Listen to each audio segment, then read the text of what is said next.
আমরা এরকম একটি পরিকল্পনা গ্রহণ করেছি এবং এর অংশ হিসেবেই আমরা দেশে 1 লক্ষ স্বাস্থ্যকর্মী নিয়োগ করার পরিকল্পনা গ্রহণ করেছি। এই মানুষগুলো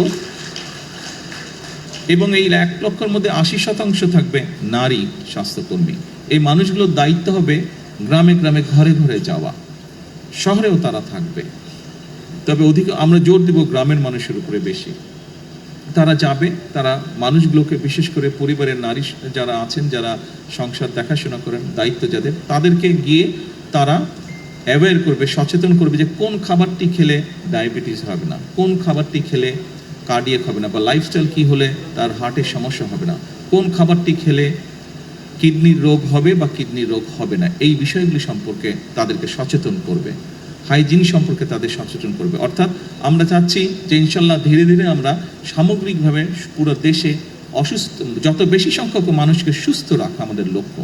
তার ফলে স্বাভাবিকভাবে যারা হসপিটালে আসবে পরবর্তীতে অসুস্থ হয়ে, তাদেরকে যাতে বেটার চিকিৎসা দেওয়া যায়।